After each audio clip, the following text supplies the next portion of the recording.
All right, let's jump right in. Today, we're unpacking one of the most phenomenal economic stories of our entire lifetime.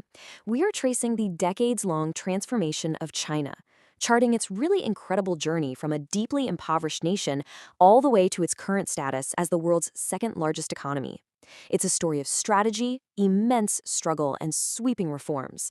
I am so excited to guide you through this explainer, mostly because the sheer scale of this transformation is just absolutely mind boggling.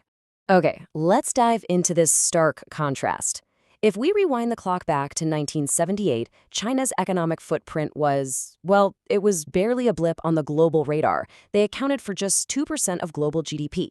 Fast forward through merely 5 decades, which, by the way, is a total blink of an eye in historical terms, and that number has skyrocketed to over 18% today.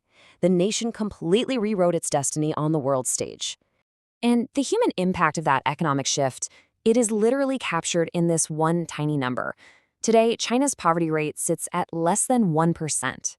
To truly understand the gravity of that, you kind of have to know what the baseline was. Prior to 1978, a staggering 60% of the Chinese population was living in severe poverty and starvation. They were primarily an agrarian society, just struggling to survive day to day. Pulling hundreds of millions of people out of poverty in less than 50 years is an absolutely unprecedented feat in human history. Now, to put this massive growth into a regional perspective, let's compare China with its neighbor, India. Back in 1990, the average income for a citizen in China and a citizen in India was almost perfectly identical. They were standing on the exact same starting line.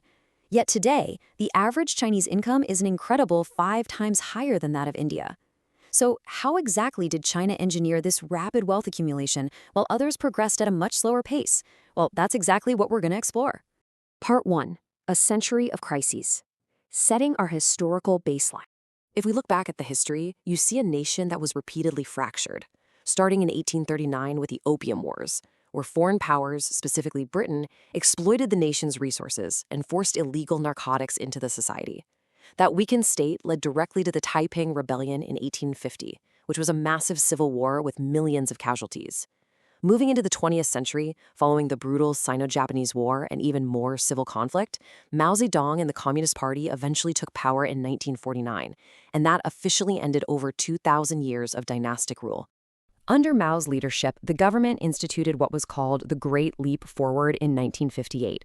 The goal here was rapid, overnight transformation. It relied on two main pillars: aggressive agricultural collectivization, which meant land was stripped from private owners and redistributed entirely to the state, and a massive centralized push for steel production. However, from an economic and operational standpoint, these policies were completely disconnected from the actual realities of the workforce and the land. The result of these policies was, tragically, an absolute catastrophe. The centralized agricultural planning led to a massive disruption in food production. The resulting Great Chinese Famine claimed over 50 million lives.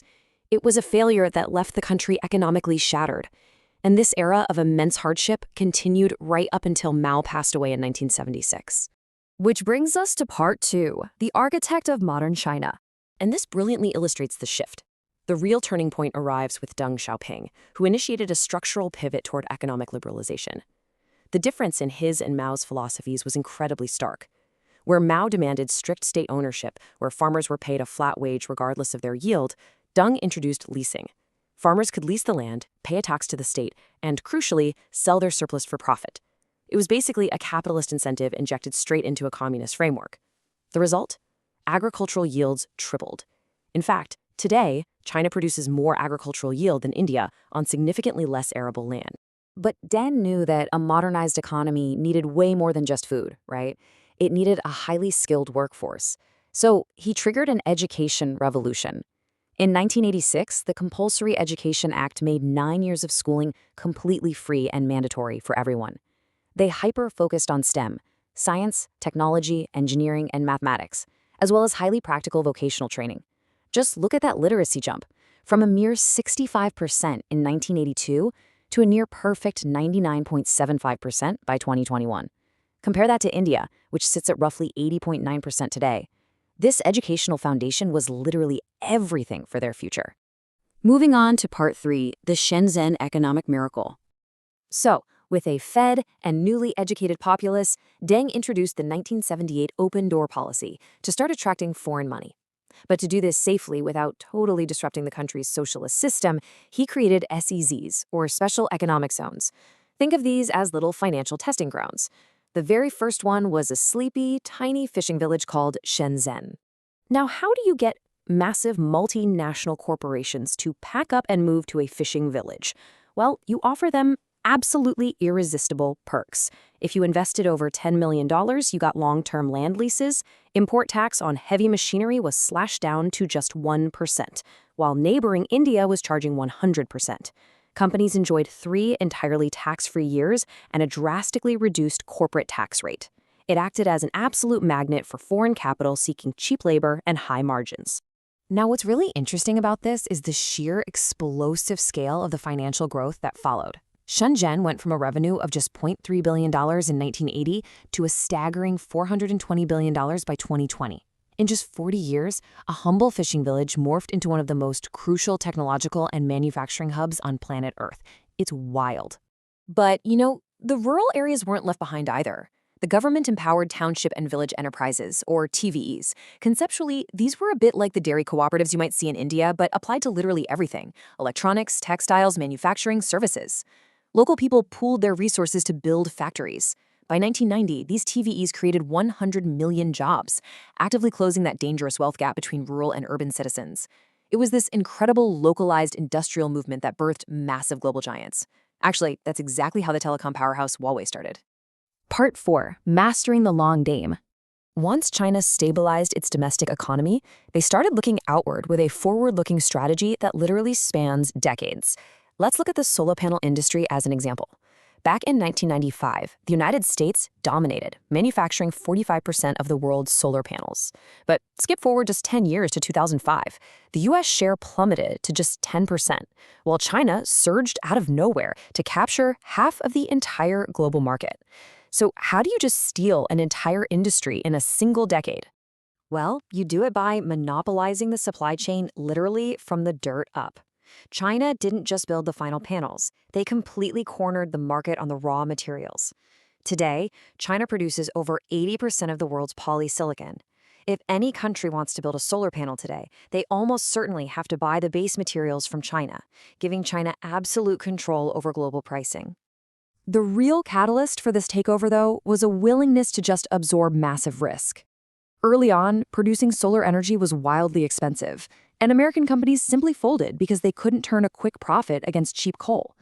The Chinese government, however, viewed solar as the inevitable future, so they stepped in and willingly absorbed massive financial losses for 15 straight years. They subsidized factories and funded research until the cost of producing 1 megawatt of solar power plummeted from $60,000 all the way down to just $1,000. They willingly bled money for years just to ensure their future dominance. And they applied this exact same 20-year foresight to electric vehicles. Let me pose a little mystery to you. Why would a country aggressively invest millions into a war-torn African nation during the absolute bottom of a global recession? The answer is cobalt. It is the essential, completely irreplaceable ingredient for electric vehicle batteries. The Democratic Republic of Congo holds more than half of the world's supply, and China now controls 70% of those mines. This is an absolute masterclass in long-term strategy. Back in 2008, the world economy was collapsing. Nobody was talking about electric cars. Yet China approached the Congo, a place where no Western nation wanted to risk capital, and issued a massive $5 billion infrastructure loan. And the collateral for that loan? Exclusive mining rights. They foresaw the EV boom and secured the vital resources decades before the competition even realized the race had started. Part 5. The New Global Superpower. Decades of meticulous planning, sweeping educational overhauls, and highly strategic global investments have culminated in the modern state we see today. By continuing the application of Deng's STEM-focused, strategically subsidized economic model, China's growth really hasn't slowed down. Since 2012, under the leadership of President Xi Jinping, the nation's economy has more than doubled once again. Average per capita income continues to rise, firmly establishing China as an undeniable, modern global superpower. So I want to leave you with this thought to ponder.